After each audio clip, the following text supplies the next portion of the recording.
નમસ્કાર. કૃષિ યુનિવર્સિટી એ ખેડૂતોનું યાત્રાધામ છે, જ્યાં ખેડ, ખેતી અને ખેડૂતો માટે શિક્ષણ, સંશોધન અને વિસ્તરણની કામગીરી કરવામાં આવે છે. ત્યારે વિસ્તરણ શિક્ષણ નિયામક શ્રીની કચેરી દ્વારા એગ્રીસ્નેટ સ્ટુડિયો અને જનવાણી રેડિયો સ્ટેશન ખાતે રાષ્ટ્રીય ખેડૂત દિવસની ઉજવણી કરવામાં આવી. આ વર્ષની theme delivering smart solution four sustainable food security and resilience છે. ખેતીમાં નાવીન્યતા લાવી સફળ બનેલા એવોર્ડ વિજેતા ખેડૂતોને બોલાવી તેમનો સત્કાર સમારંભ યોજવામાં આવ્યો. આ પ્રસંગે કૃષિ યુનિવર્સિટીના કુલપતિ શ્રી ડૉક્ટર વીપી ચોવટિયા સાહેબ, director of research doctor RB Madariya સાહેબ, સહ વિસ્તરણ શિક્ષણ નિયામક શ્રી ડૉક્ટર એચસી છોડવડિયા સાહેબ ખાસ ઉપસ્થિત રહ્યા હતા. તેમજ કુલપતિ શ્રી દ્વારા ખેડૂતોને સંબોધન કરવામાં આવ્યું હતું. ખાસ કરીને 23મી ડિસેમ્બર એ આપણો દિવસ છે એમ કંઈ તો કહેવાય કે નેશનલ લેવલે કિસાન દિવસ તરીકે, ખેડૂત દિવસ તરીકે, રાષ્ટ્રીય ખેડૂત દિવસ તરીકે જેમની ઉજવણી થાય છે, ચૌધરી ચરણસિંહ કે જેને કિસાન નેતા તરીકે ગણવામાં આવતા, એમને દેશના વડાપ્રધાન થયા એ પહેલાં ખેડૂતો માટે ઘણા બધા આંદોલનો કરેલા.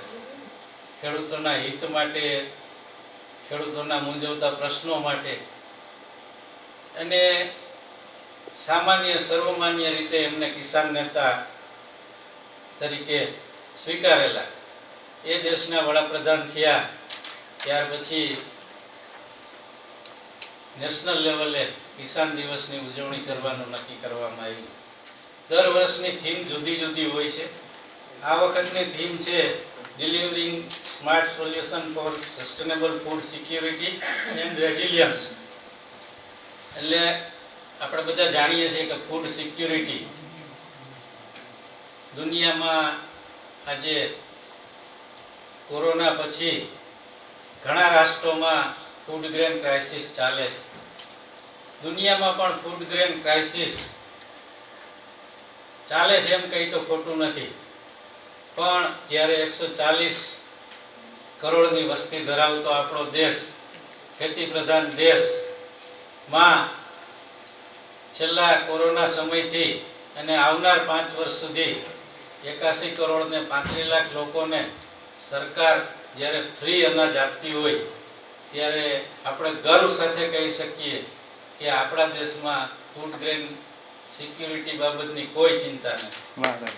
આપણો દેશ ફૂડ ગ્રેનની બાબતમાં સ્વાવલંબી છે એટલું જ નહીં, પણ દુનિયાના જે દેશોને ખાદ્યાન્નની જરૂર છે એને પૂરું પાડવા માટે સક્ષમ છીએ.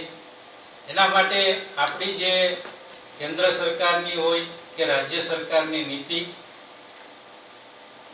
આપણું રાજ્ય સરકારનું તંત્ર, કૃષિ યુનિવર્સિટીઓ, સંશોધનો અને સૌથી વધુ આપણા જે કસાયેલા ખેડૂત છે એમની મહેનત ને આભારી છે.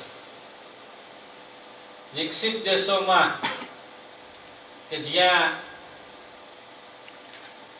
યુરોપિયન યુનિયનના એગ્રીકલ્ચર કમિશનર શ્રીએ થોડા દી પહેલા સ્ટેટમેન્ટ કરેલું કે ભારતના ખેડૂતોને અભિનંદન આપવા પડે કે દુનિયાની કુલ જમીનના 12% જમીનમાં ખેતી કરે છે અને દુનિયાના કુલ ઉત્પાદનનું, ફૂડ ગ્રેન પ્રોડક્શનનું 35% ઉત્પાદન કરે છે.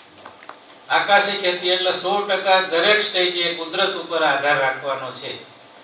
આવી પરિસ્થિતિમાં પણ જ્યારે આપણા દેશના ખેડૂતો દુનિયાના ખેડૂતોને દ્રષ્ટાંત પૂરું પાડતા હોય ત્યારે જે આ વર્ષની થીમ રાખવામાં આવેલી છે ખૂબ જ યથાયોગ્ય છે.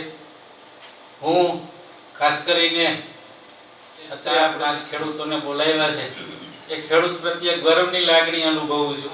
આપ સૌ પ્રગતિશીલ ખેડૂતો આ અમારા રેડિયો સ્ટેશનમાં પધાર્યા છો અને આ જે કાર્યક્રમને સફળ બનાવવા માટે આપે પણ અમે યોજેલ યજ્ઞમાં આહુતિ આપેલી છે એ બદલ આપનો આ તકે હું ખૂબ ખૂબ ઋણી છું, આભારી છું.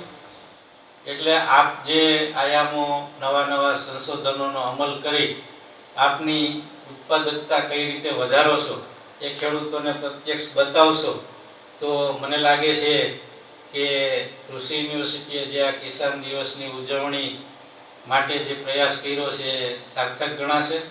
મારી વાત પૂરી કરું છું. જય હિન્દ, જય ભારત.